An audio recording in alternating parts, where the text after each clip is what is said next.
Warning!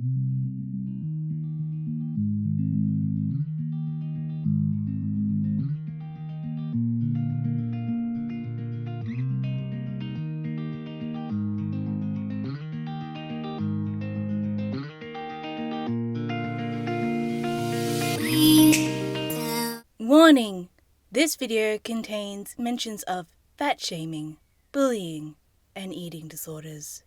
Hi, this is Happy Fangirl 2, because why be cynical and sad when you can be happy and glad? Although if that is too much of a mouthful, you can just call me Eden. And today I'm reviewing the book Holding Up the Universe by Jennifer Niven, a romantic young adult coming-of-age book. The book is about Libby Stout, the heaviest teen in America, and Jack Maslin, a boy with prosopagnosia, which is a neurological disorder where a person can't recognize faces.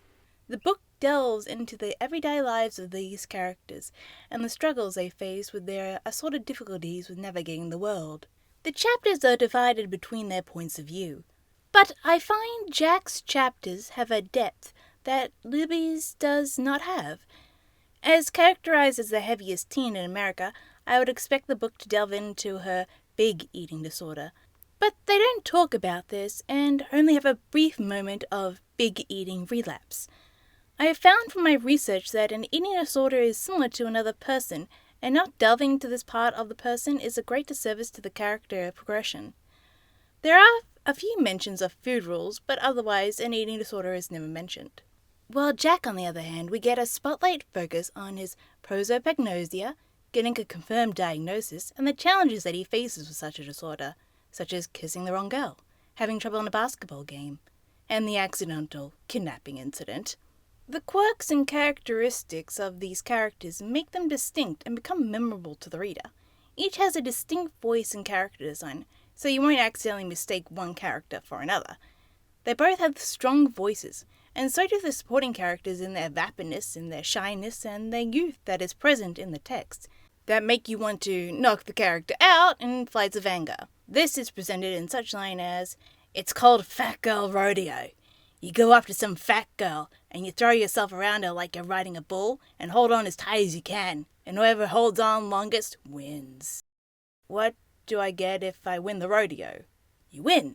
Why did you hit him? I was mad." You can practically feel the immaturity radiating off the page and the peer pressure that follows along. Despite infuriating lines, the book has a wonderful flow to it. The short chapters means that a person with ADHD does not get bored easily, and the language is written for the target market, so you won't get stuck on a word. There are flashback scenes, but these chapters are distinct so you won't get lost in the past, which is just as important as the present and the message they create. The themes of the book can be reduced to the Serenity Prayer. O God, give us courage to change what must be altered, serenity to accept what cannot be helped, and insight to know which one from the other. For Jack, it's his face blindness that comes from an injury when he was a child, and Libby, her weight that is completely in her control. The problems these two characters face bring them together. The best way to describe the romance between Jack and Libby is enemies to lovers. Through peer pressure, Jack does something stupid which makes Libby more than a little frustrated with him, and through a series of forced activities they fall in love. But there are difficulties. The thing about being overweight is that it makes you a target, and who you go out with makes them a target as well. Libby knows a lot about bullying as she was targeted in elementary school by people based on her looks.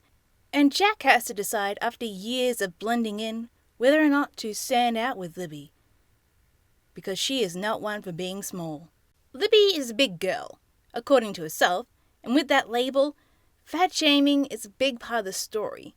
It carries through every page with her inner thoughts and inner actions of being shamed, and her reaction to this shame, which are refreshing to read if a little cringy. I give this book 2 smiley faces with a recommendation to borrow this book rather than buy it.